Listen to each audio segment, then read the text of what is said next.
So, what's up, everyone? And welcome to In the Zone. This is the podcast where we dive deep into the world of slopestyle mountain biking. Each episode will bring you insightful conversations with professional riders, thought-provoking discussions, and unique perspectives on improving ourselves on and off the bike. So, whether you're a seasoned mountain bike enthusiast looking to take your skills to the next level, or you're just starting to explore this fascinating world, you're in the right place. I'm your host, Blaise Bali, and I'm thrilled to be taking you on this journey. So sit back, relax, and enjoy the show. Today's special guests are the Ruso brothers. Hey, guys. Yo, what's up? Stoked to be here. Hey, what's up, Blaise? It's a pleasure, and thanks for hosting us. Yeah, it's a pleasure on my end, guys. And for everybody listening, one of the biggest reasons I brought them on is I actually thought like it's the two of you, Elias and Daniel, but I figured that it's like three brothers. I don't actually know a family where there are like three brothers riding bikes at a high level. And at the same time, they told me, and it stood out for me as social media as well, that like they don't only pursue like one, certain aspect of mountain biking. They actually, big in slope style and also in like free riding. So those are the biggest factors that I wanted to have this conversation with them. So again, like welcome to the show, guys. Thanks for the nice intro. Awesome to be on the show. Yeah, and you did a good research that we actually have a third brother as well. His name is David. He's into riding bikes as well, and a super talented guy, and excited to see some stuff in the near future. So let's see. Guys, why don't you tell us about like how did you all got into bike riding? Was it like one of you started and then like pulled everybody into it, or like what's really the story? Yeah, it was kind of exactly like that. So it was me that started the whole thing, just from watching the first couple YouTube videos. Like I remember very well, like seeing some 720p videos of Martin Soderstrom at like some sketchy skate park setup, and I was like, yo, I need to try this myself. This looks so cool. Yeah, fast forward a couple weeks after, just messing around on my regular mountain bike. We actually have a funny story that we tell sometimes. Like I stole Elias's Let's hear that. mountain bike. Yeah. What? I stole Elias's bike because I thought that that bike's geometry was more suitable to be a jump bike, and I thought that he wasn't really using it at the time. I don't know what kind of fucked up reasoning I had in my head, but I just thought that I was completely entitled to take that bike, and I turned it into a dirt jump bike back then. Like I took off all the parts and kept the frame. I spray painted it purple, and like I bought like a dirt jump fork, and like I turned it into like my first dirt jump bike, not knowing that would really really really upset Elias. But yeah, I was quite ignorant to that fact back then, and that's sorry to cut you, but I just want to hear Elias, like how did you feel about this whole thing? Like what is your perspective, bro? So the funny thing always, every time I tell this story, the funny thing is that it was actually an overnight kind of thing. So Daniel just took the bike and rebuilt the whole bike into a dirt jump bike, basically. It was a specialized hard rock. So it was kind of a really nice mountain bike. I actually got it for my 10th birthday. And then the next day I went into a garage and wanted to take the bike, and I couldn't find it. And I was like, hey, Mom, my bike got stolen. And she's like, that can't be. Like I locked the garage. There's no chance. And then I asked Daniel, and he's like, yeah, I took your bike. And I immediately started crying. That's hilarious. I can't believe I did that. Like now looking back, like in hindsight, this is completely fucked up. Like it's so bizarre that I did that.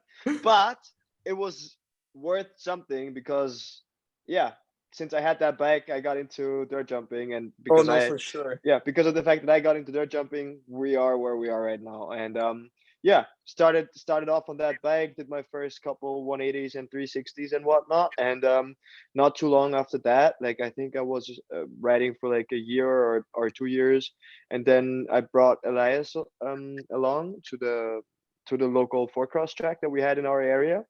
Mm-hmm. And yeah, he was I think you were hooked right away. Like you were really keen and super talented, not afraid. And I was like, yo, this could be like really sick. We're riding together, and yeah, it was pretty awesome from the start. Exactly. That was actually exactly 10 years ago. I remember back in 2013, that was my very first time I I ever hopped on a dirt jump bike.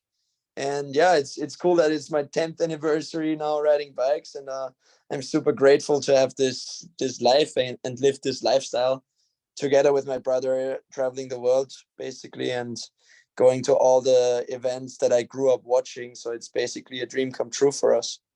That sounds awesome, guys. So Elias, you are 24 now, right? If I'm not mistaken. Exactly, yes. And Daniel, you are 26. 26. Yeah. I'm just thinking because I'm like 28 and I started in 2012. So we almost started at the exact same time. Yeah, almost the same. Yeah, that's Exactly. awesome. My next question really is just have you guys ever thought when you were getting started that you're gonna be so good on the bike as you are today? Like, did you have any idea that it's gonna end up like this? So we were always dreaming about it. I can remember back in 2014, that's the first time I rode the 26 tricks course in Leogang. That was a quite famous slopestyle track in Austria, I would say. They used to have the 26 tricks contest there, and that's the first time I rode the course was in 2014. And I remember thinking, wow, I'm riding this very unique and very like famous track now. It would be so cool to someday maybe get into a contest myself together with Daniel and ride with all the pros. But I was never like fully believing that it could actually happen. It was more like a dream, and I was like daydreaming, hey, we could become the new McCall brothers, because that's the guys I was looking up to back then. So Tyler and Cam McCall, that was quite fun. And now I actually met Tyler myself in Utah a couple of weeks ago only. So it's a crazy life, crazy experience. That sounds awesome. Yeah, I never thought that No? we would make it. No, because I always thought it was too late. Like we started too late. Like you grow up and you watch all these like prodigy kids like Anthony Mazzari, and they start when they're like 9 years old and they do like flip whips when they're 12. Or like look at Nikolai, he was doing everything with like 12, 13 years I remember. age, and then you're like, oh yeah, nah, no chance. Like we're way too old. We got into this way too late. But everybody has their own path, everybody has their own time frame, and there's also a bunch of other really good examples of people that started a lot later than other people and they got really successful too. So it's just a very unique kind of thing, and for us it seems to be working at the moment. So I couldn't be more stoked about that. Exactly. I see. I love this. Guys, what about tricks in the early days?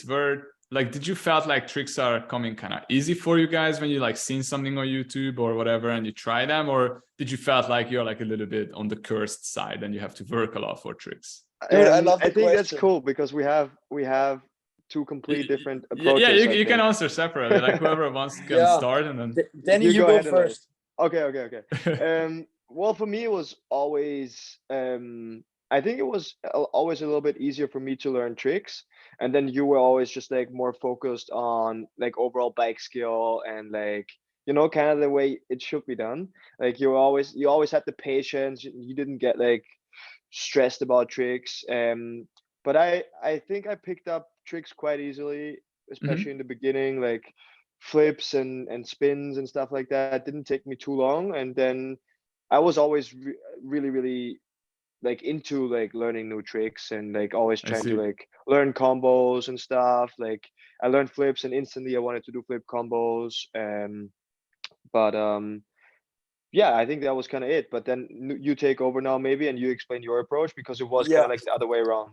Yeah, totally. I couldn't agree more. So for me, it was actually very hard back in the days to learn tricks. I was having a hard time, especially going upside down. I tried flips for the very first time back in 2014, and I just couldn't get it. I just couldn't wrap my head around the rotation. I just couldn't go upside down. Always let go of the bikes, and same with 360s. So I had a pretty hard time learning rotations and difficult bike movements. But at the same time, I was always feeling it very, very nicely to have good bike control and ride big jumps. So as I said before already, I started riding in 2013, riding the smallest jumps you could imagine, like 50 centimeters to 1 meter tall lips basically, so super small kickers, to then, I don't know, like 10 months later adding the big 26 tricks course where you have 10 to 12 meter big gaps. So that was quite 10 months later. Yeah. That's quite a progress in the beginning of the first 10 months. That's the thing, like maybe you weren't learning the tricks right away, but you were definitely always progressing. Yeah, and that's what I like to do, actually. I always loved watching Andreo Lacondegui and all the big mountain kind of guy riders, to see them go get like a serious amount of airtime and throw nasty big motor whips. And that's what I like to watch, you know. I always wanted to learn motor whips. That was my main goal, and I kept it with that, and basically left out the tricks for a couple of years, I would say, because there was like from 2013 to 2015, and that's no joke. I could only do T-box, tuck no-handers, no-foot can-cans, and maybe a bar spin. That's it. I see. So that's the only tricks that I could do. And yeah, I did that for 2 years and only love doing motor whips. But you picked up all the tricks pretty quickly after that. I see. Yeah, that's true. But on the other hand, Daniel was the one that was always pushing it super hard on the trick side, basically. So when I was doing tuck no-handers, he was able to do double trucks already. So he was always super. He's a perfectionist as a person. So he always wanted to like give it all he had to learn this new trick. He set his mind to a new trick and couldn't stop until he landed it. I see. So Daniel, I'm asking you because I'm curious. Like, it sounds like you were more like a trick machine type of guy in the beginning, and on the other side, Elias was more like the control guy who can like knows the boundaries, but he's like knows like he has the bike control. But like, were you Daniel? Did you felt like you have like less bike control, or you also had the bike controls pretty well? No, I think I only tried to be a trick machine. Like I was trying to be like I was trying to like learn all the tricks and stuff, and at the same time build the bike skills, of course. But I remember that day when we rode the 26 tricks course pretty well, and like we always bring it back to that example because it is just a good one, because it just shows who we were as riders back then. Because I got there and I was like, right, like cool, 26 tricks course. I know like I have this bag of tricks, and I'm gonna do like this trick on the first jump, this on the second, this on the big jump. And I thought that I could like take my trick bag that I learned on like the tiniest jumps and apply it to like the big slopes of course. And then I got stressed and like frustrated really easily because it was just not that easy, and I didn't have the patience, and I just didn't have the like the experience as a rider back then. So then I got like hung up on the tricks, but I couldn't even ride the course that well, like so I was trying to like skip steps almost. And I think I did get through the course as well, but I think you made it look way nicer, or like you were at least having a way better time than me, because I was just like being frustrated about not being able to do like flip tucks on the big step or something.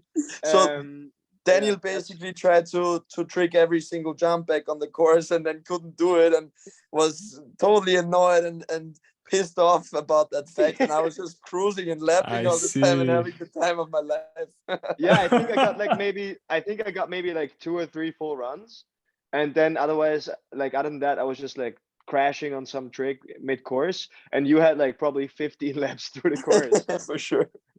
That's crazy. So I think that's great, guys. I think that's great that we like to brought this on the table, because I think a lot of people can actually identify themselves with either of one of the characters. Like I see when I ride bikes, like some people, they're just having a really good time, like just being in the flow stage, just like not pushing crazy, but like still learning new stuff, but like kind of within or at the edge of the comfort zone. And sometimes like some people just like could be very like stressed out in their mind, trying to do everything at the same time, and like nothing seems too good enough. I'm not saying, Daniel, that's you. I'm just saying those are the two extremes that sometimes I see. You see, and then it's interesting like how it works out at the end. And so what's the current reality? Like that was in the first year, if I understand correctly. Yeah. What's the current reality after like 10 years?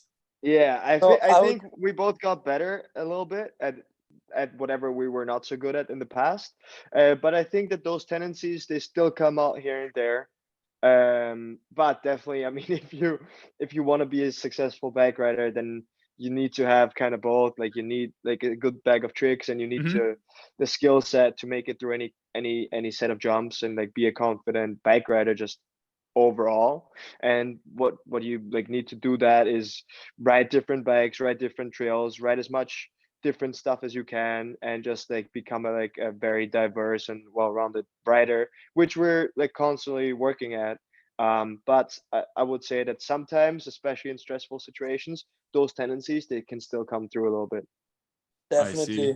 Definitely. And I think it's really cool because the fact that we grew up riding with a little bit of a different riding approach in general made our styles super different. So Daniel is definitely, you can see that he comes from a very aggressive slope style kind of background. He puts that into his riding all the time. So he's never shy of busting out crazy tricks on the big bike, for example. And yeah, I think you can right away tell from our different riding styles, and that's pretty unique. And I think it's cool. Even though we grew up together riding, we got our own riding styles, and yeah, still to But this also day. we learned from each other over the years, I think, I a can lot. Like imagine. Yeah. I I definitely I feel like I definitely influenced you to do like more tricks and to develop your own bag of tricks. Sometimes we learn tricks from each other, but sometimes we want to like keep our own like things, you know, like keep our own bag of tricks, like, or like at least some certain tricks we want to keep to ourselves. Other tricks we like we share and we copy. But then also like I get influenced by Elias's like patience when it comes to like writing courses. Sometimes like it is a give and take, a natural exchange of I see. ideas and energies Strengths and as stuff. well. Yeah, No. yeah, yeah, Yeah, dude, yeah. definitely. I to be fully honest, without Daniel, I don't think I would be in this situation right now.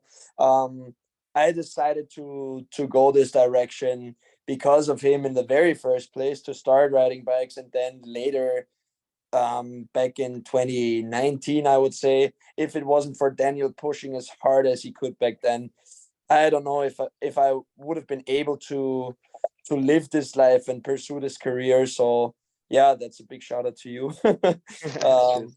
I think it's just great to have a partner in crime that you could, yeah, that you can always count on, and that you can always rely on, and that is helping you in every single situation. So it's cool.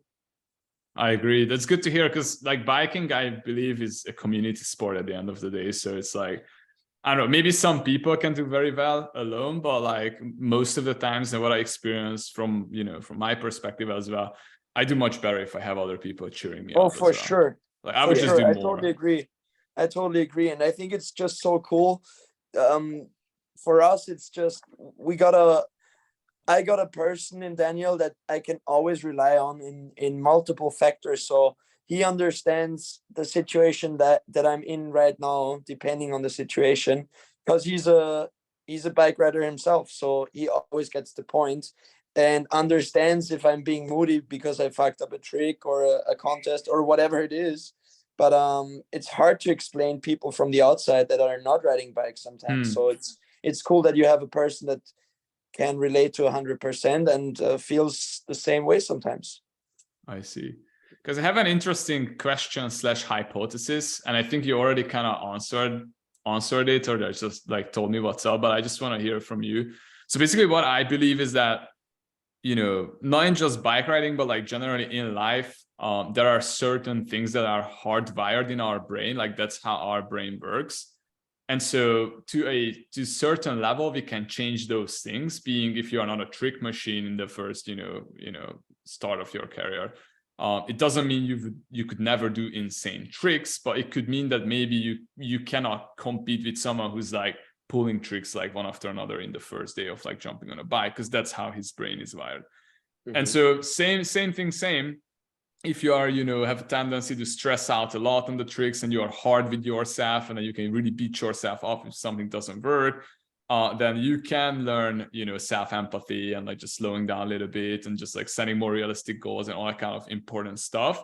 but it's just how your brain is wired. So like time to time again, it's just gonna default back into like you're being like, ah, fuck, I fucked it up, and then you are like, you don't feel good and like whatever. And so I think that's what's happening. What you guys tell me is that you have your own positive, sides, your own positive strengths in this, and then because Daniel, you see Elias, or vice versa, you see one of you are doing better in some certain area, you can ask like, hey, I see you don't beat yourself up too bad, how do you do that? Or hey, I see it maybe it comes a bit natural for you to do the new tricks or do this or that, how do you do that, how do you feel? Is there anything you can tell me? Yeah, I think 100%, like you just described that really, really well. I do also really think that we have really strong, like each and every person has really strong tendencies, whatever they might be. And if they are kind of problematic in certain aspects, then it is kind of like our task over a lifetime to learn different techniques or remedies to deal with them in a better way. And I don't think that some of them will ever go away fully, but you have learned a certain skill set to deal with the moods, the feelings, the thoughts, or the situations that come up in a better way. And bike riding, and I always say this, I think bike riding is such a nice analogy to life in general, because it puts you in like extreme situations constantly and you can't avoid them, and like it brings out the best and the worst in you on like a regular basis. So I love it. it is a really good teacher for life, because like I'm like I can literally watch myself freak out or learn, or over time learn different techniques to make to like prevent that, or like to cope with difficult and hard situations in a better way. And it's like a constant exchange between my bike life and my normal life, where like in each different areas I learn certain things that help me for the other part of my life. You know what I'm saying? Like, let's say like I Absolutely, learn how to cope 100%. with difficult things in bike riding, then to a certain extent I can apply that to my normal life, and the other way around. Like if I'm like trying to learn about like awareness and all sorts of things in my normal life, then I can apply certain techniques into my bike riding life, and like use whatever it might be, like certain breathing techniques, or like Yeah. certain methods to calm myself down whenever I need them in my bike life. So I do think that bike riding is a really good example Yeah, it for goes things both like that. ways. Yeah, for sure. Totally. I agree. Yeah, that's awesome. Let's talk about those methods, because I'm super curious what you guys been doing besides obviously like training a lot and like, trying your best on the field. What else are you trying? And like obviously like motivating each other. What else are you guys have been trying or trying now or have been trying? You can say things that you tried and didn't work out, because I think that's, whatever, like, oh, we went massage every single day for a whole month and it didn't do anything. You know what I mean? Just anything that you guys I wish try. it was like that. I wish that you guys tried and been working, and then maybe things as well actually that you tried and like, based on the internet it should work, but like surprise, surprise, it's not working. Yeah. I mean, Well, I think it's a constant process, but I let speak for a minute now. Yeah, so basically we discovered weight training back in the days already. So that's a very, very big part of our routine, I would say. So weight training in the gym, just feeling comfortable to lift weights and get stronger. And I think that helps in general, just being a strong person, not only on the bike but in general. And yeah, especially on the bike, if you crash, you always want to have some sort of like, I don't know, some puffer, so like you want some muscles to not crash and get hurt. So weight training is definitely a big part of our routine basically. And it helps the brain and the body. Like it just makes you stronger overall, like it toughens you up mentally and physically. Oh, totally, I like this totally. one, because the physical is obvious, right? The physical is obvious, but I never heard anybody mentions weight training as like mental toughness. That's interesting. I think it teaches you a lot of discipline, because you always have to, you got to show up. It's always about showing up. And I actually heard this in another podcast together with Harry Bink, and I thought it was super accurate. He's just like, dude, sometimes you just have to show up to the training. You just need to like put in the work, and at the end of the day, you will become a better person. And I think that's super true. Actually, you just got to show up, go into the gym, do your routine, and then at the end of the day, even though if you might have a bad day that day, it turns out better. And Yeah, some days will be good, some days will be bad, but like if as long as you show up, it's a win in a way, because like even if you're like weaker than the day before or whatever, like you still like add that 1% that you didn't have the day before, and like maybe if that, yeah, like it will add to like to your life in general. I like it. If you allow, I just want to add something, because I this is something I learned, and I think it was very helpful, definitely to me, both in my in business, in personal life, and in all aspects of life. Is what I've learned from a meditation master is that you shouldn't be that much outcome driven. What means is that, just like you guys said, like we are humans at the end of the day. Some days are going to be good, some days are not. We have periods when we are super positive and happy, and then we certainly have periods when we are not. We have periods when everything's working out, and then periods when, you know, nothing is really working out. Like it's just ridiculous how many things can go wrong at the same time, one after another. And so because of that, I think what we have control over is really our actions. What you just, and what Elias just described, is just what you do. You wake up, and like regardless of how you feel or, you know, what is going on, you just do show up and you do your best. And then those 1% would add up. But even if, you know, if even in a given day you don't feel like, you know, the outcome is there, you would still show up, because what you should measure, instead of like, am I getting closer? Like you could measure like, am I getting better? And then if that's your motivation, as soon as you are not getting better for a long period of time or a longer period of time, it's easy to fall into the place where you are like, why am I doing this? And then like you start to get into these loops. But if all you are looking at is, am I trying my absolute best, right? Am I trying today my absolute best? Then that's it. There's no more you can do to that. And if you're doing that, that's it. And then if that should be the measuring stick for your happiness. If you're trying your absolute best, then that's it. Totally. I couldn't agree more. That's something I've learned, and I love this philosophy. What was the meditation? I mean, I've heard about that, but what was the particular one that you've heard that from? Oh, it's Vipassana meditation. I'm practicing that. What's it called? It's called Vipassana meditation. It's literally when the way you meditate, you just sit down for like half an hour, 40 minutes, and then you just literally like watch your breath coming and going. And and then all your thoughts you just let go, and then just like kind of observe being alive. Like that's the whole point of the whole thing. So you don't try to like follow any thoughts whatsoever. Yeah, I've done that in the past quite a few times as well, and like I've, you know, adopted like a pretty good routine with those things, and I lost them again, then I picked them up again. Like it couldn't, like it wasn't really like a constant ongoing thing that lasted forever for me, but like I feel like whenever I really needed it, I could tap back into it, and that it would help me again. Just this past week I've meditated every day. That's so cool. After not meditating for, I would say, over a year, and it really reminded me how beneficial that can be. Like it was so good for me just to pick it up. And like the first couple of times, you know, like I was like, whoa, like I'm just really sitting here and like counting my breath, and it seems so like simple, but it does the job. And you like, then you end the meditation, you're like, oh wait, actually everything is cool, you know, like I don't need to stress about everything that much.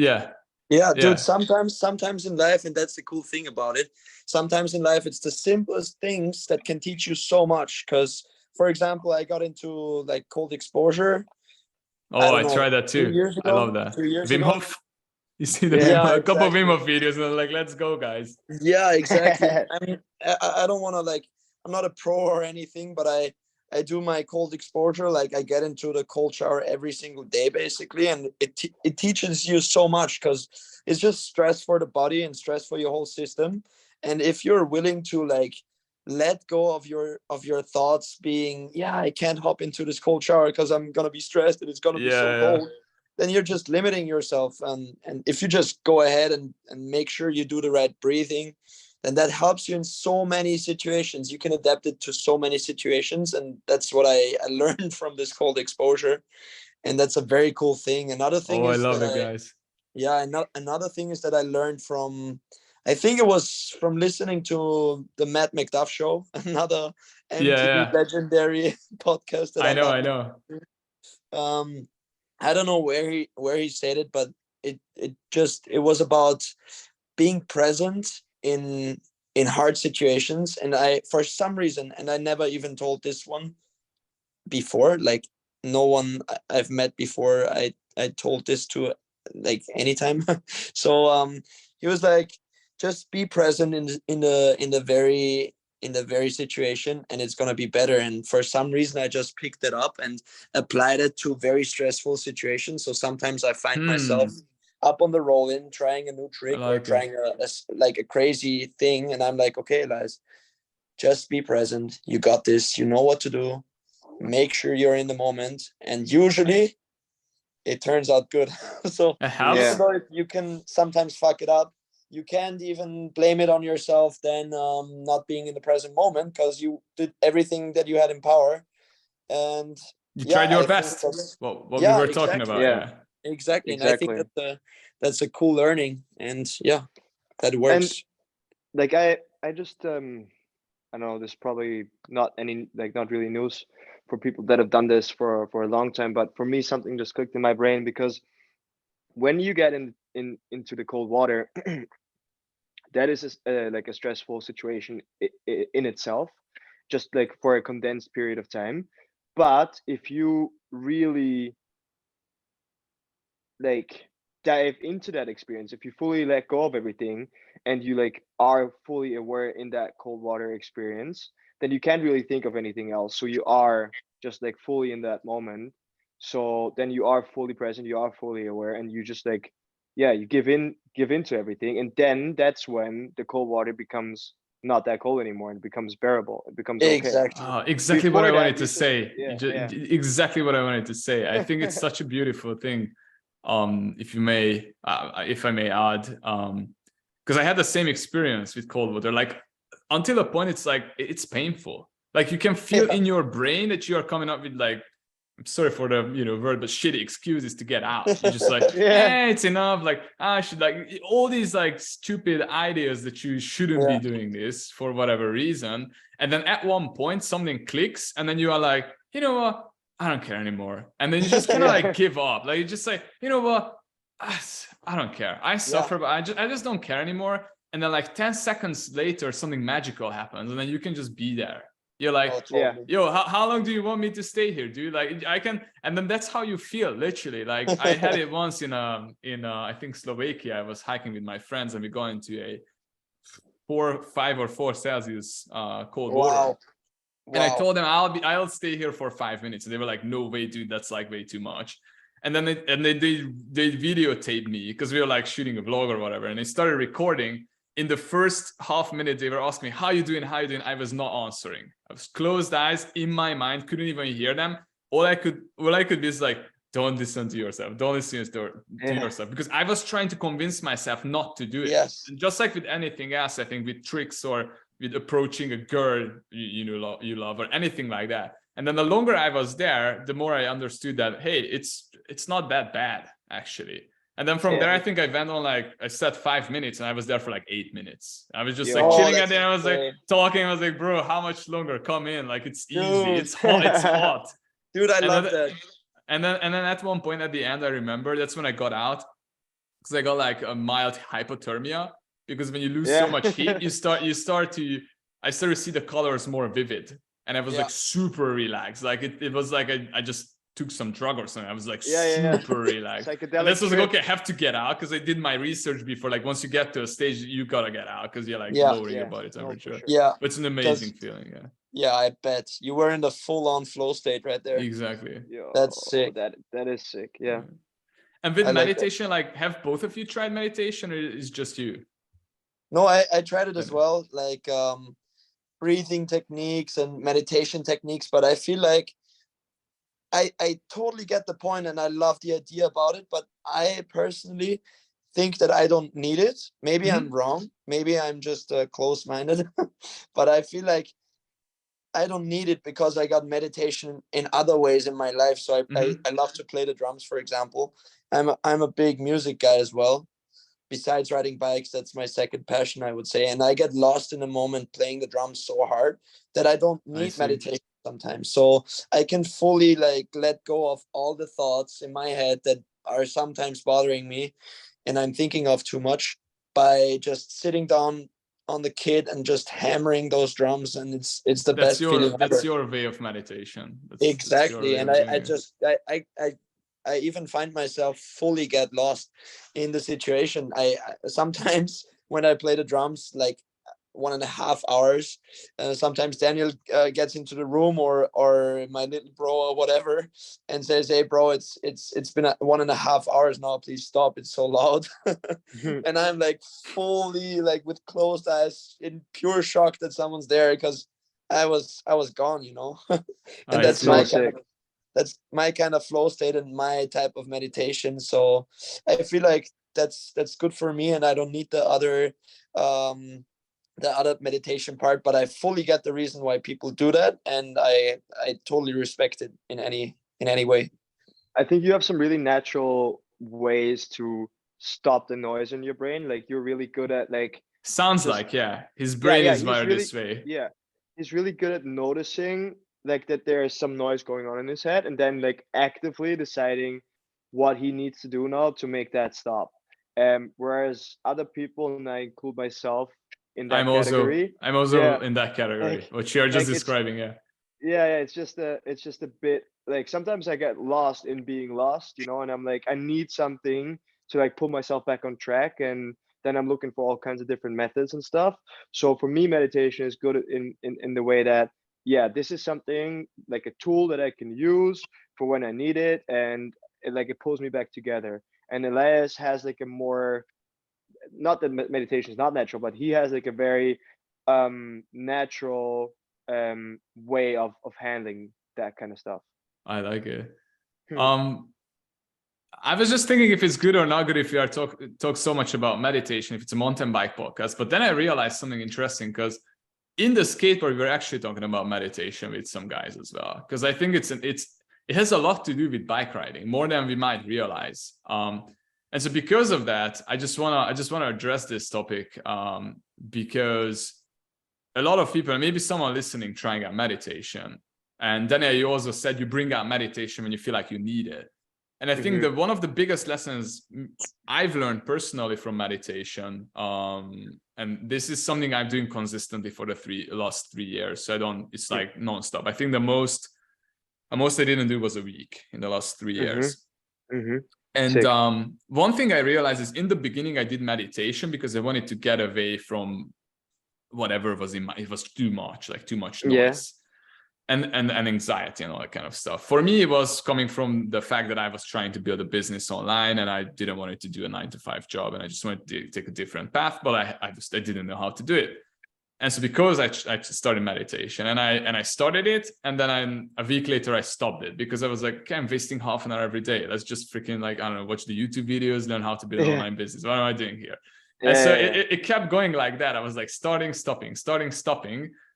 And then at one point I had this full commitment of like, the thing was, I was doing it for a reason. I wanted to meditate to feel better. So as soon as the outcome was not coming to me, I was not feeling better, I started to be like, okay, this is clearly not working. I'm wasting half an hour. And like, why do I actually do this? Let's not do that. But like at one point I committed for a whole month, do it every single day for half an hour. And nothing, like if it's not working, I will still do it. And I was doing it, and at like around like week 3, I started to feel like more calm, more relaxed, more whatever.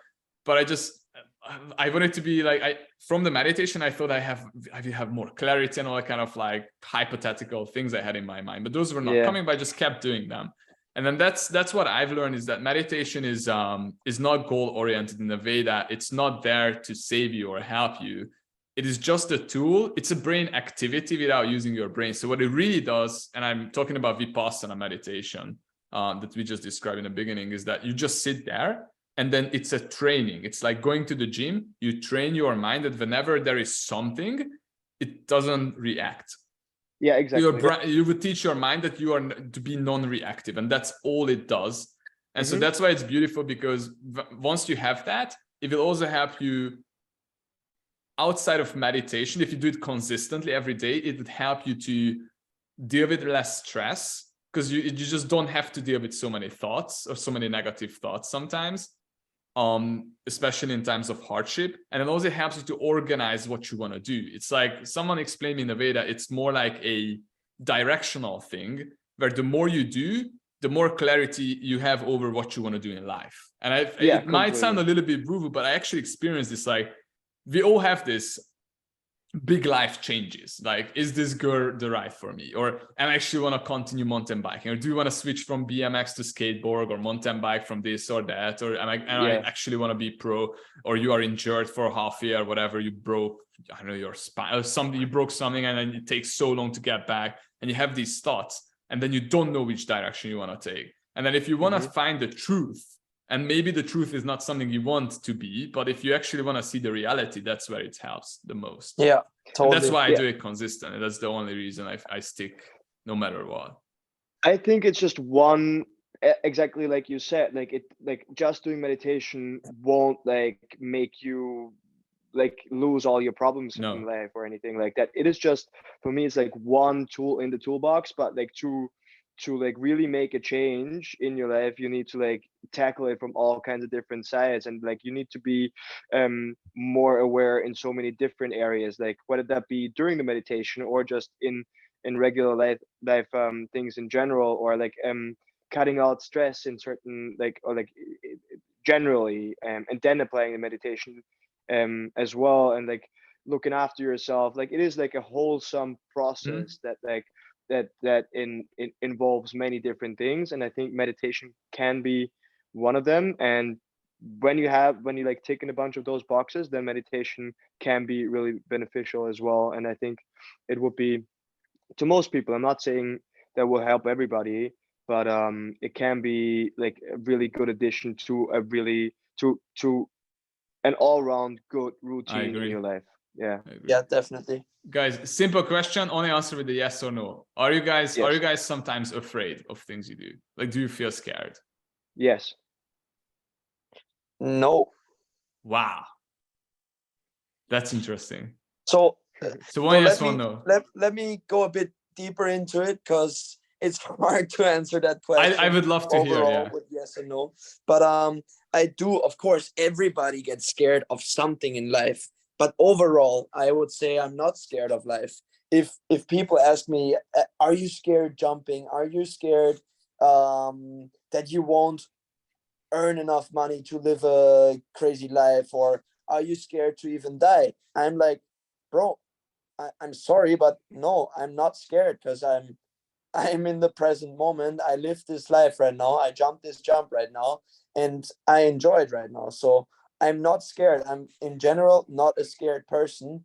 And of course I get anxiety sometimes about some things. So for example, I don't know, like a deal gets cut, or like I lose a lot of money, or like I get afraid of trying a new trick, or messing around with a person, or I don't know, being heartbroken, whatever it is. Sometimes you just get scared in life, but overall I'm not a scared person. No.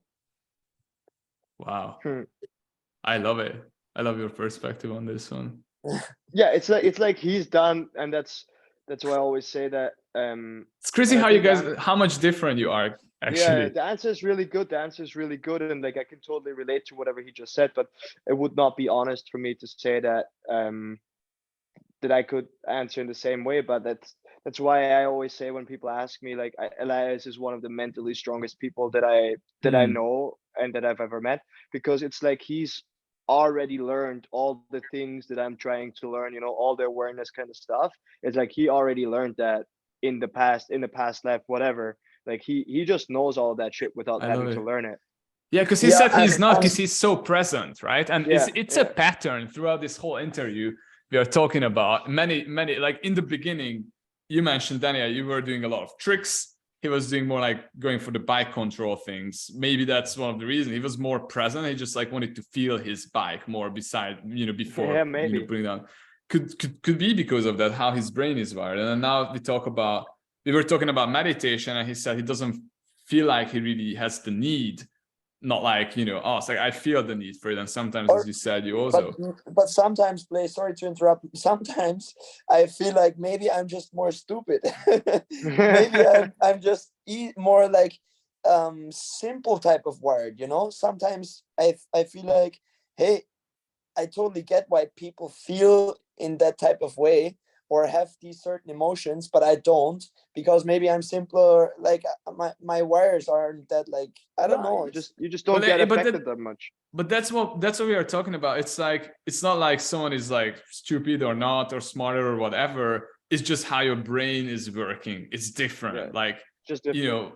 know, probably all three of us, like our brains is wired different. Because of that, we have to deal with different kind of issues in our life. Definitely, And then we definitely. have other like different kind of superpowers. Like something that Yeah. comes easy to me may not come easy to you, and vice versa. And that's just Oh, completely for sure, normal. bro. And That's the like, beauty of the human experience. We are not the yeah, same. definitely. And Yeah, thank you, for sure. Daniel. Daniel, thank you for saying that before. And I'm super happy that you feel about this way. But at the same time, I also bring my demons, you know, like everybody has his demons, and Sure. I got weaknesses in other ways. So maybe I got it a little bit easier when it comes to being scared or having anxiety, or being like confident about yourself. But at the same time, I got my own demons, for example, being super stubborn sometimes, or other demons that I can get rid of. And so everybody has their own like background, and every brain is wired differently, like you said before. So yeah, everybody's on this journey and has to deal with it in its own unique Forever. way. And I Yeah. think that's the sick part about it though. And bringing that back to the biking world, kind of, I think the longer you try to be a bike rider, or the longer your journey goes on for in the bike world, the more you understand that a lot of it, and I would say, like we always say this, it's like 70% is mental, is like, I think it's like 70% mentally and 30% physically. And like if you can get yourself to be as prepared as possible mentally, then you've done like a big chunk of the work already. You know, like not saying that you don't need to build like all the physical skill, the tricks, the abilities, the back control, whatever. But once you have all of that, like a big chunk of the work needs to be done mentally to get you to the next step and to make you like succeed in difficult situations. I couldn't agree I more. see. I think I feel the same way, and I would even think it's even more than 70-30. I think it's 85-15 maybe, but Yeah, that depends on the person. But yeah, I think the yeah. mental game is way more important than the physical game. So for example, I have to say this because that's just the way it is. Physically, I'm not the most talented guy when it comes to being an acrobat, or being like yeah, just movements in general. I'm not the most talented guy. Our little brother, for example, David, he's he's the most talented one of us three. So he always had it super easy, like How old is he? doing. He's 18 right now, but I see. for example, he learned flips on a trampoline super early when he was a small kid. I was always having big time troubles with that. He could do double flips on a scooter back in, I don't know, like with 15 years old, when I learned double flips 3 years ago. So it's just different, you know. But at the same time, even though I'm having it harder physically, I'm maybe having it a little bit easier on the mental part of things. And that, yeah, comes into play sometimes too. So I think it's always a combination of both. You need to be, like Daniel said, you need to do the physical work, but at the same time, make sure that your mental game is on top as well. I see.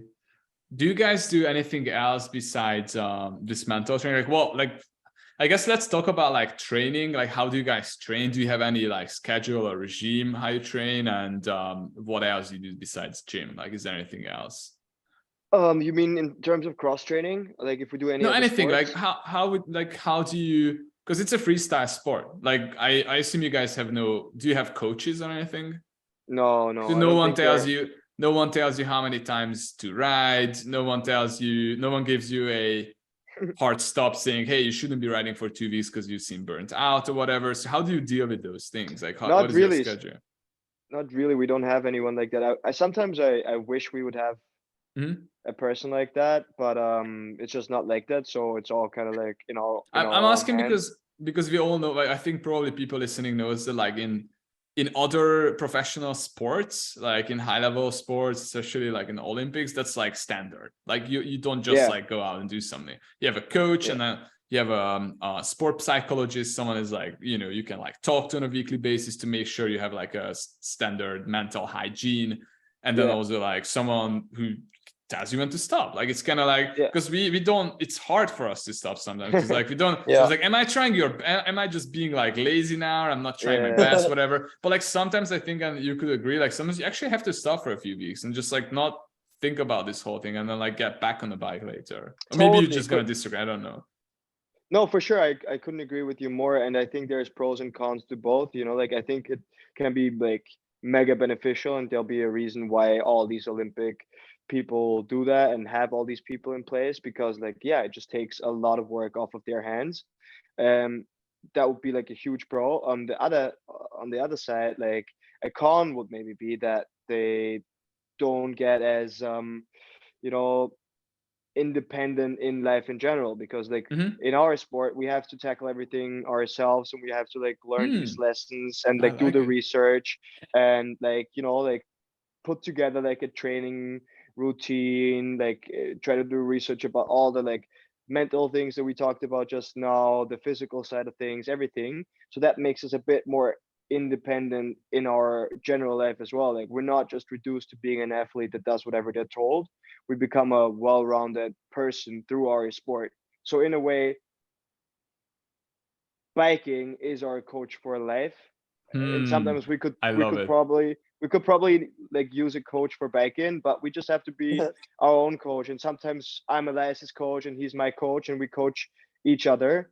um but like, yeah, to come back to your question, we don't have anyone like that in place, but we constantly try to like learn more things about like weight training, and like implement new things. We have always trained like with like a hypertrophy kind of routine, like Mm-hmm. building muscle, maintaining muscle, um just like how you get into weightlifting in general. But over the last couple of years, I would say, like, especially I have started to focus on functionality a lot more, and also power. Like I think that's definitely something that I find really really interesting and really exciting about weight training, like to like really improve also like the little tiny little areas that might be overlooked frequently by other people that just go to the gym to like get buff and stuff. And there's nothing wrong with that. Like I think it's awesome to get buff, to feel good in your own skin, feel confident, and like feel healthy, and like reap all the benefits from that.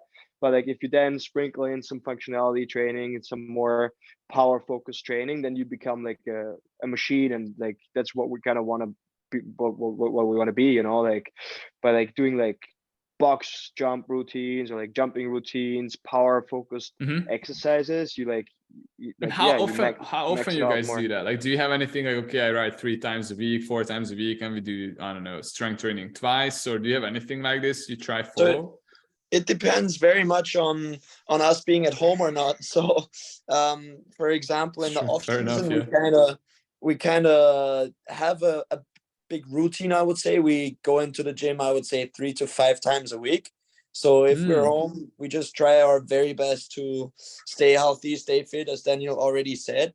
But if you're on the road, and we're on the road a lot, so basically I would say traveling around the world 6 months a year, then there's not much That's a time lot. left for weight training or functionality training. So you gotta come up with some sort of freestyle training there. So whenever we might be at Darkfest, for example, or in Mexico or the US or wherever it might be, like being on the road for a certain amount of time, 2 to 3 weeks, then you got to do your push-ups, you got to do your pull-ups, like just stay fit in general. But then there's no like no gym routine happening, But Yeah, there's not any schedule, but kind of like I would say we never really stop like we always find a way to work out. And I personally, I know that it's the same for you. I need it to stay sane. Like Yeah. that goes back to like being like to have like a wholesome kind of lifestyle. I need that for myself. Like I Yeah. need it to feel confident, and to feel confident on and off the bike. Like I need to be physically strong. It also like affects my riding style. I need to have power on the bike. That's just how I enjoy riding my bike the Mhm. most. It's always been like that kind of. Like I wanna, yank on the bike however I want. I wanna feel powerful on the bike. I wanna be aggressive because that's just what's most fun to me. And that's Mhm. your very unique writing style, and that's how it should be, and that's why you write the way you do, and that's Mm. cool. That's cool for itself. So yeah, I think training does play a big role for us in our whole lifestyle, but we are very adaptable in that type of way. So you gotta Yeah. come up with some freestyle solutions here and there. What we always do is fascia stretching. Like we Mhm. stretch. I don't know how often you do it at the moment, but I do it like five times a week for sure. Oh, you're way better with that than me. So Daniel has always been the more disciplined and perfectionist kind of guy than me. But to be fully honest, I got into fascia stretching because I was done. My body was done back when I was Mhm. 19. I couldn't stretch at all. I was the most unflexible kind of guy you could ever like witness. And it was just horrible. I had terrible back pain and everything. So I had to do something, and I had to get into this fascia stretching, which helped me a lot with my overall, yeah, body awareness, body well-being, I would say. And we never let go of it. And Daniel is, like I already said, the disciplined kind of guy. I do it, I would say, nowadays I do it 1 to 3 times a week, Mhm. depending on how I feel. I always go with my feeling. If I feel super stiff, then I get into the fascia stretching more. If I'm feeling alright, then I skip it sometimes. But yeah, it's a big part of our routine as well. And I couldn't do it. I couldn't leave it out. You know. I see. Could you guys maybe explain for the people who don't know what is fascia So stretching? fascia is basically the layer of your fuck. That's hard to It's I hard like to know, I it's know, like explain. it's a, not easy. it's like a layer of tissue that's in between and around your muscle fibers. Yeah, So but also you that could think sticks of it. to your bones as well. Yeah, it also sticks to your bones. You could think of it as like one huge uh, net of tissue. Yeah.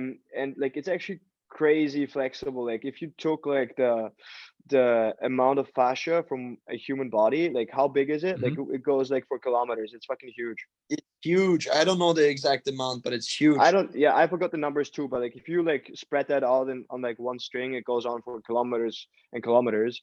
Um, and it's like you stretch that and your muscles. Um, if you're like holding stretches for a certain amount of time, and also what's really important with the fascia stretching is uh to adopt like a way of deep breathing, like so Okay, it so goes hand in it's hand, deep. like you stay in the stretch and deep breaths. So just to You can summarize for the people, so it's like, and also for my understanding, so Yeah, it's a deep stretch, like a yeah. long extended stretch. So maybe how long you stretch for, like six a six minute? to eight 6 to 8 breathing cycles, but deep breathing cycles. Okay, what is that, So like it's like half a belly minute, a breathing. minute? I would say a minute. Yeah, Close to a minute, right? So it's like long. yeah, Okay, so that's like long, like one position is close to like a minute. That's like long, yeah, yeah, Yeah. yeah. stretch. So So And then you whole the apply the routine. routine, breathing. yeah. So the routine lasts us around like 30 minutes. Yeah. I see. Yeah, and you Yeah. do So it's that. like it's like a an extended stretching session. Hmm. But when you do that one, or like when you finish that one, you really feel the difference. Like you come Yeah. in and you're Yeah. like kind of stiff, and like you've had like a long day of riding, and you do that one and you do it properly. You're like, whoa! Like I have so much more mobility in my lower back Definitely. or wherever. I also do it in the sauna sometimes, and like it just really it just makes such a difference to me.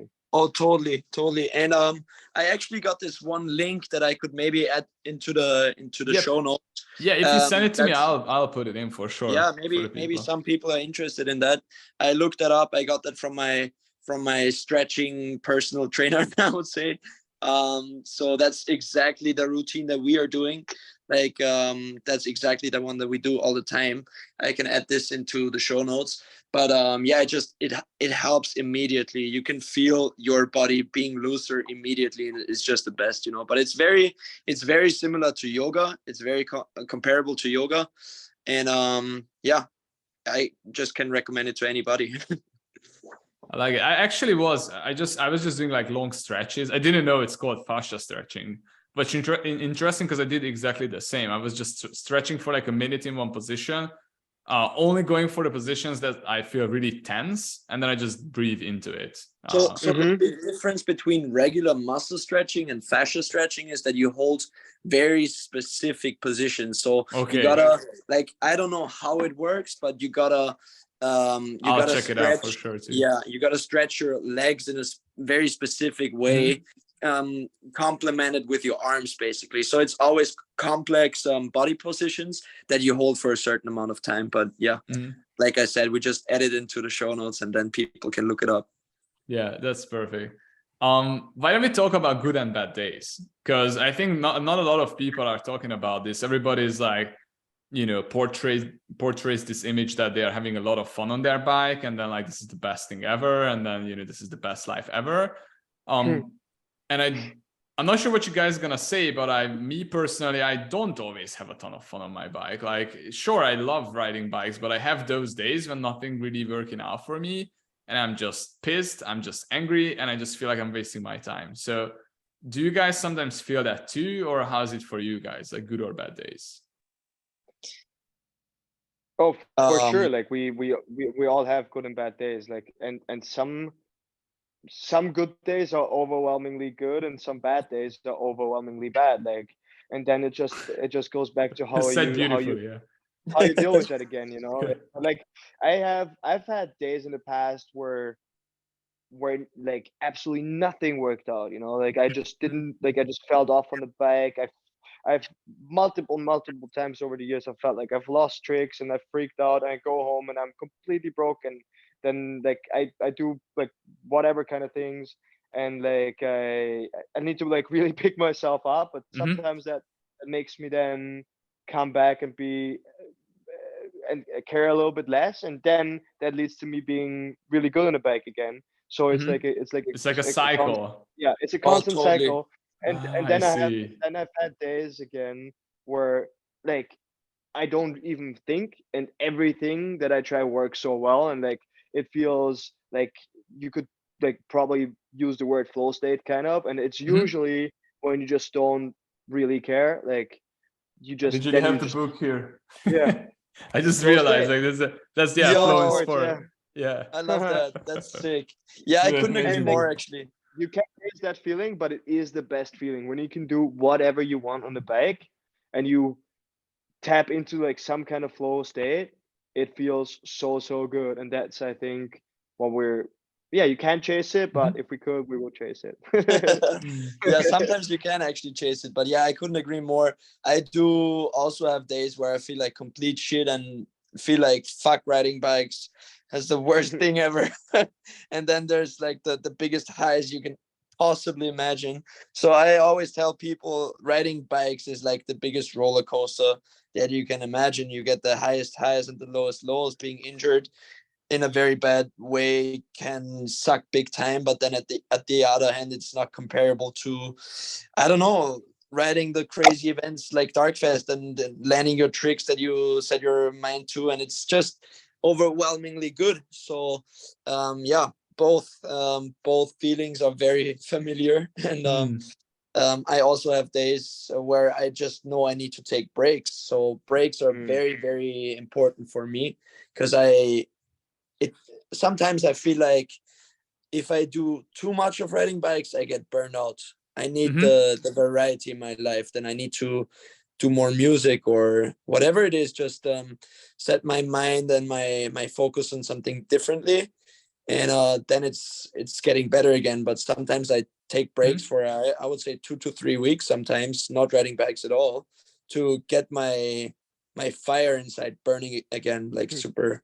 I see. Super much. It's again where we're different, because I always want to ride more, and I need Mhm. to spend a lot of time on my bike to feel like super in tune with my bike, and like feel like we're unity, and to get that flow state more often. Than like I think we're a bit different in that, You Yeah. differ because that?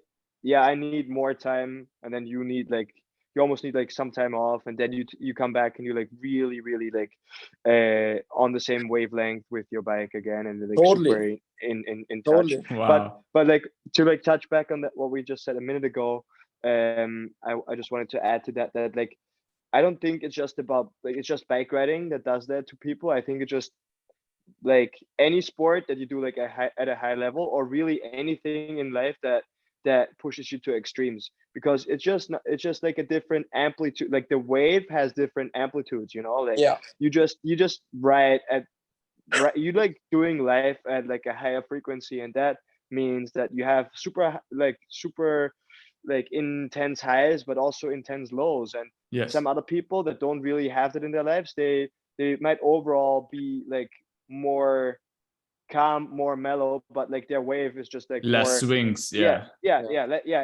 less swings in general, less amplitude. Yeah. I see. Exactly. So yeah, it's a give and take, whatever you want in your life. I see. Totally. Guys, the next question definitely answer separately, because I think you guys have different realities for the reasons we already discussed. I would love to talk about like how to mitigate risk. And we can connect this to the topic that we were talking about, that we have, like we just agreed that we have good and bad days, right? And then we also agree that sometimes we need to spend some time off the bike, right? Everybody, like Daniel, you need less of that, and you feel like you need more in order to get to the flow state. But generally speaking, everybody has those times when they have to kind of Yeah. stop. Yeah, for And sure.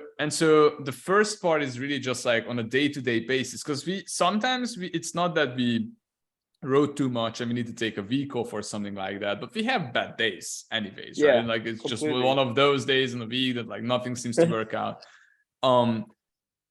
Like in swimming or running or other type of sports, it's not a big deal, right? Because then you just kind of push or whatever, and then nothing really happens. But here, if you push on that day, and then you have a bad crash, that could took you out for them.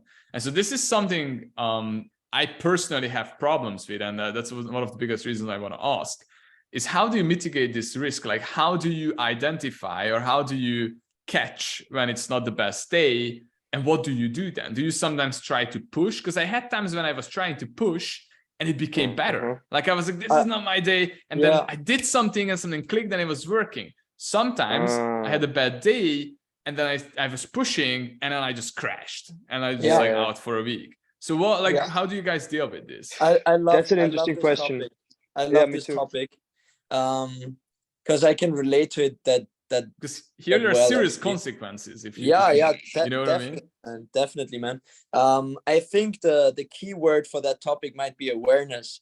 I for myself learned the more I listen to my gut feeling, the better it is for my subjective well-being, I would say. So I learned over time that sometimes if I have a bad day, but I feel like I'm still confident enough in my body, even though I'm having a bad day and my body is working in a proper way, I can still push it without getting hurt because I'm in the moment, I'm present, and I crash and it just doesn't work out, but I keep going. But sometimes there's bad days where I feel like I'm more off and I'm mentally not in the state that I need to be. And then I need to be very aware and very like present and say to myself, okay, buddy, now it's time to take a break. Just go home. It's not your day. Try to come back in a more stable mental state and try pushing another day. So it's more of awareness and listening to your gut feeling of how you feel that very specific day. That's what I learned over time because I had the same struggle basically. I went out riding, felt like complete shit, pushed it, and then I got seriously hurt or injured, and that's when it sucks the most because then you're like, fuck, I should have listened to myself better. And then there's days where sometimes at the end of the session it starts to work out. So it's just more of listening to what your body tells you, listening to what your gut feeling tells you, and then dealing with it. That's my kind of approach. That's great. So just to summarize quickly, and I think it's a very interesting approach. So there are differences in between bad days and bad days. So Yeah. you said two categories. There is the bad days when you feel like it's not your day or whatever, but then you still present, you feel present. And then on those days, probably it's something, and I'm assuming that maybe you just like lack of sleep or, you know, something like mild, something that doesn't really affect your brain that much. It's just like, I don't know, like something is just going on biologically maybe. And then on those days, you can still, if you are focusing and you're pushing, you can still have a good day. You can turn that around. However, there are those days when there is something going on behind and that gets into your mind and into being present. It could be anything, right? This is not, it shouldn't be something that's obvious to you. And then on those days when your mind feels blurry and you couldn't really focus on the task at hand, then when you should let go. Yeah, That's what you're saying, pretty much. Exactly. So, I would have answered it in the same way, actually, like in a very similar way. I think you can narrow it down to one word, and that's confidence. And I think that the two examples that you guys just painted, for the first one, it's the fact that you might have a day where things are not really going to plan, but you are confident, you know, like you're confidently crashing, you're confidently trying. It just doesn't seem to work out that well, but you're still confident and you don't lose that confidence. That's the days when you can keep pushing, and maybe those days are the days when you should try something completely different. Because yeah, maybe you've just like done your routine too many times that week, or you just like not hyper focus on the tricks because they kind of bore you out in that moment, and you're like, oh man, like I have to do a fucking indie flip again, like after so many times. Yeah, you're not like, excited. Right? You don't get that adrenaline rush confidence. anymore or whatever, you know. But then there's days when you just generally feel less confident, and those are the days where you have to be careful with, because those are the days when you also crash in a non-confident way. And then it might be better to stop writing altogether. But saying that does not mean that you cannot sometimes also build your confidence during a session. Like sometimes you might start off with not that much confidence, but then you also have to like admit it to yourself, be aware of it, and then give you a chance to like start off really easily, really slowly, maybe do some like easier movements that will allow yourself to build the confidence, and that would possibly allow you to turn the session around and turn it into build it up. Yeah, but that's also not guaranteed. So it's really just about being honest about being honest to yourself about how confident you are on that day and in that moment, and then you have to like act accordingly. That's really good advice. Really good advice, guys. True. I love it. What about like how do you guys know that you need a break? Oh, when I don't get what do you feel? Anymore. What do you feel? Or when I don't get adrenaline anymore, when I don't get fire from it anymore, then I just feel bored. Flat. Yeah, I feel like bored, and I feel like I don't know why I'm doing this. Uninspired. I don't get the endorphins. Yeah, like then I just feel like, yeah, I'm like doing my program, or like I write down goals, I'm trying to tick the boxes, but I'm not doing it from the heart. Then I should take a break. I see. Yeah, because like sometimes I'm even physically broken down, but I still want to push because I love it so much. Yeah, sorry. No, that's I love your answer right there. For me, it's also another aspect that comes into play right here. I kind of go with the season sometimes. So basically, I would say around December, when it starts to get really shitty back here in Austria, like super muddy and rainy and snowy and just not cool to ride outside, or icy, then I just listen to my gut feeling. If I'm like super down to ride in these type of conditions, then it's totally fine. But sometimes it happens that I just don't want to get like super, I don't know, like super cold or face myself in the worst possible conditions with, I don't know, minus 10 degrees Celsius, and just don't want to waste my day in a fucking skate park and pushing it too hard or whatever it might be. So sometimes I just fair enough. Yeah, like I felt the same as well.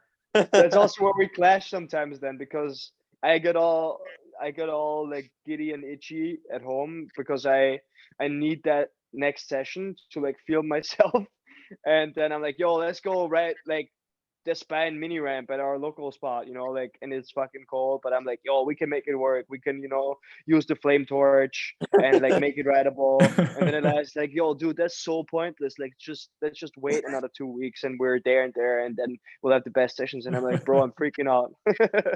Yeah, that's basically how it is.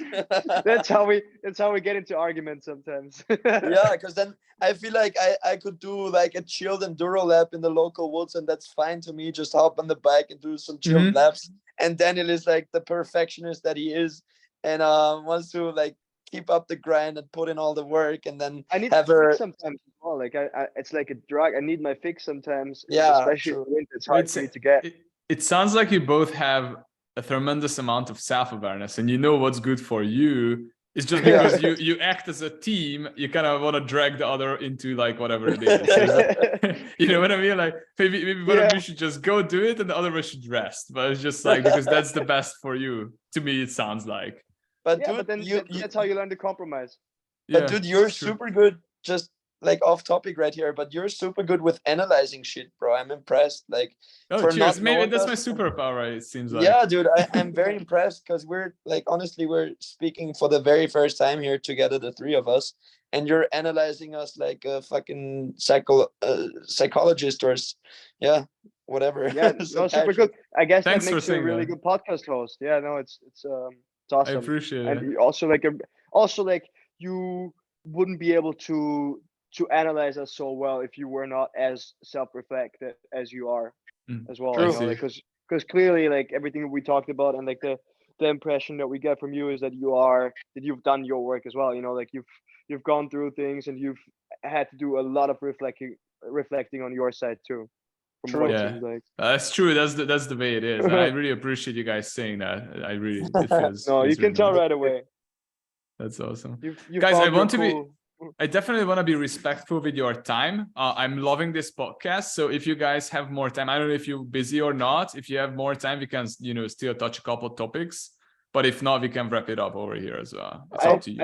I'd be I do have to leave in a little bit. I do have some more Okay. buffer, but it depends how you want to continue. But like if I think we could maybe do like a rapid fire question section, or like if you have some questions left on your notes maybe, or if you could think of any, like maybe we could try to give some quicker answers, because me and Elias, we tend to like always go into like a lot of detail with our answers because we want to provide some insight to our In-depth brains, I think. information. That's Yeah, what we yeah, are here yeah. for. So that you do Yeah. that very well. Like that's Okay, the point of cheers. the whole thing. I love it. Cheers. Yeah, How but much like time? maybe like a wrap. How much Yeah. time we have left, and then I can like take it from there. I Just have like 15 to 20 more minutes. Okay, 15 to 20 more minutes. Cool. You guys mind talking about social media? Because I think that's a big thing as well for especially young riders starting out. They want to like grow their audience, whatever. So Totally fine. So I'm just curious, like what would you guys identify as being the important things in order for someone to like grow an Instagram account on, on mountain biking or whatever?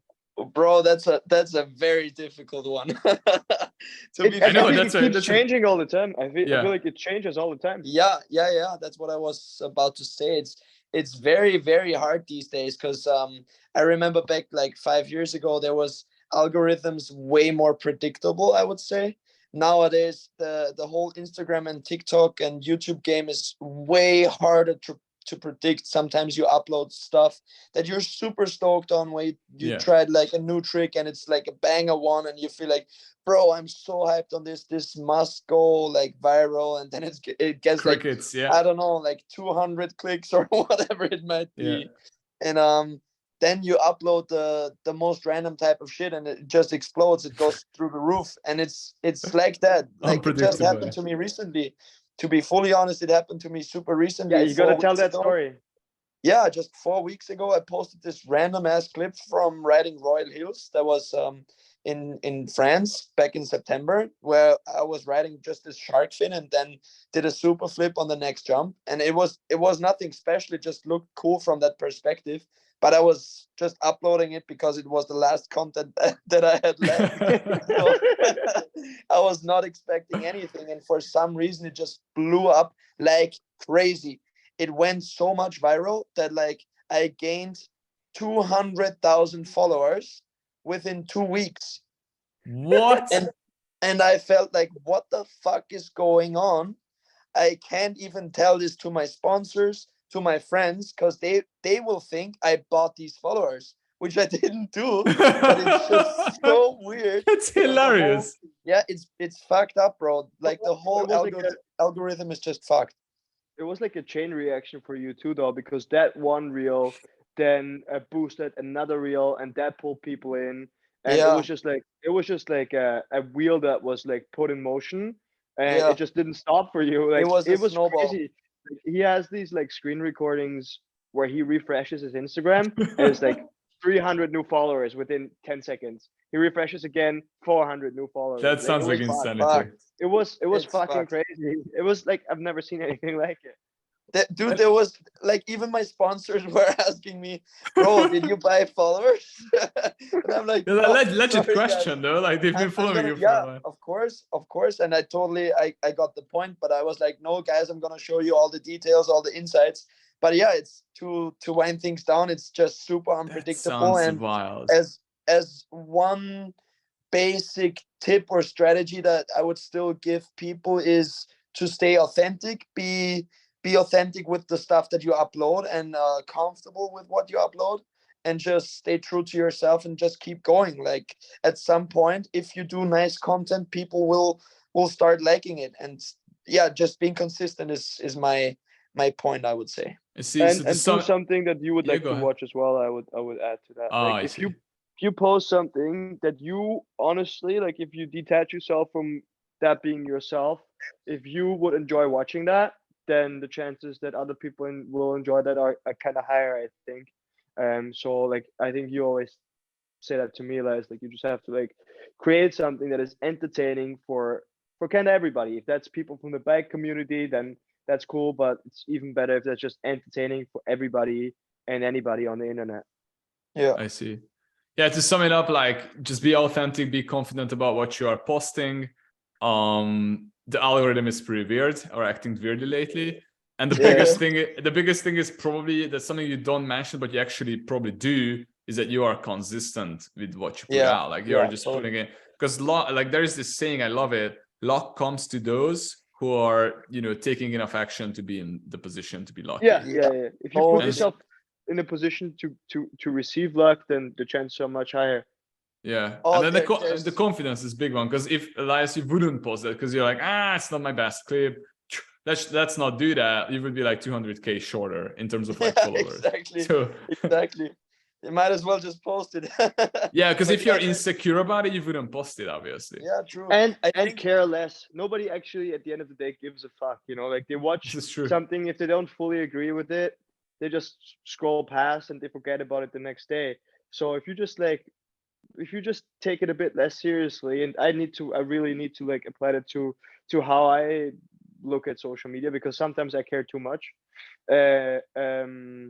Then it's just also easier for yourself. You just post it, you forget about it. If it does well, it does well. If it doesn't, it doesn't. You post something else.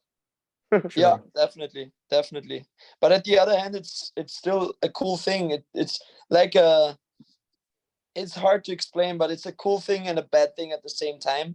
Like I would say social media gives you so many positive aspects too. You can develop a career by doing the stuff that you absolutely love, that wouldn't have been possible, I don't know, 10 15 years ago. So that's very, very cool about our recent time and social media itself. But at the other hand, you got to be careful. But sometimes like it can be dangerous. Sometimes there's people like getting fully addicted to social media, and you gotta be respectful and just stay safe and like keep it to a certain amount of time that you're spending on social media. So it's a blessing and a curse at the same time, I would say. But yeah, it's just about being aware again.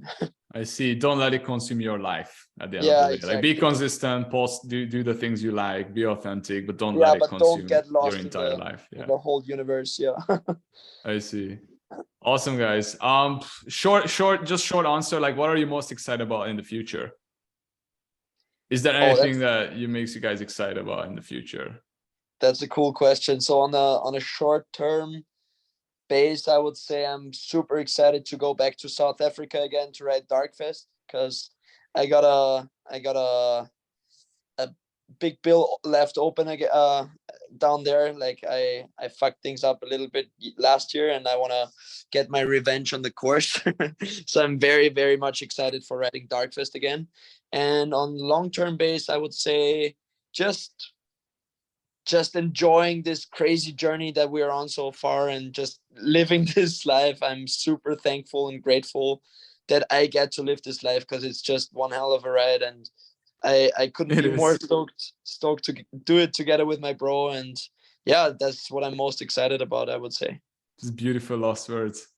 Thank you. Yeah, that was really good answer. I would have only I was only to come up with something more general. I was gonna say never, like I always want to keep learning and keep figuring things out and unleashing my energy on my bike. And yeah, that's the only thing that I can come up with at the moment, because yeah, that's just how it is. Yeah. I feel like everything has been like what was supposed to be said, that's already been said in this podcast. We just went into such depth that there's almost nothing left at one point. Yeah, but that's cool. I think it was. That's great. It was great real. conversation. We were authentic. But at the same time, I feel like we could have gone forever. Like yeah, sure. If it wasn't for the time, then we could have continued for sure. But man, thanks for hosting us. Thanks for doing this together with us. And we're guys, we could do a part 2 if you guys want later. If anybody is interested in a part 2, let us know. Like on Spotify, I'm not sure if you can comment or not, but if you cannot, just hit me up. Let us know that you want a part 2 from this one. If you're watching on YouTube, obviously just comment part 2, and then we can do that. Last words on my side is that, and then something I want to just tell you guys as well, is what I'm doing lately is I'm building a close community for people who are riding mountain bikes and want to learn tricks.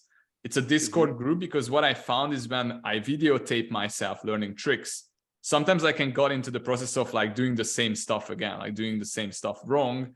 And because of that, many times guys at La Poma helped me. They just said a simple little thing to change, and then I could learn flat spin, or I could learn this or that. Yeah. So because of that, I'm so grateful for that. I just want more people to like experience the same. And so I want to put people into a great community where they can put the video in. It's like, hey, I'm learning my first tail whip. This is where I am right now. Here is like 10 attempts. You can just edit the video, put it in, and then people can get back to you with a voice message. They can type. They can also do a screen recorded video, like just this one, and they can explain where you're going wrong.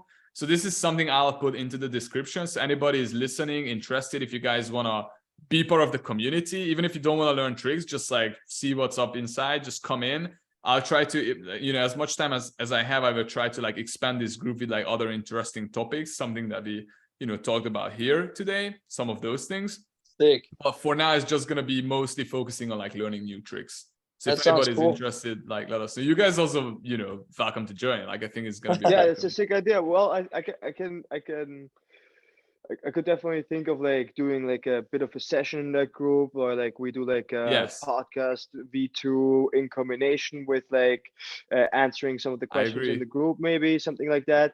I'm sure that like there'll be plenty of other super interesting guests on the podcast in the next couple months. But as soon as we do something, I don't know, big or something comes up, we'll hit you up. We arrange a new one. You hit us up. Like I'm sure there'll be plenty of opportunity and plenty of different things to talk about in another version of this. Oh, for sure. Yeah. Also from my side, thanks so much for the opportunity. Awesome chat, and yeah, stoked to link up in real life ASAP, sooner than later. Awesome guys. I'll wrap this up. Thank you so much for being on the podcast. It's been an absolute pleasure. I actually met 2 great minds. I was surprised how self-aware you guys and how much internal work you did in the last decade, not just on the bike, but like obviously on the bike, as I said in the beginning of the podcast. So to me, that was fascinating.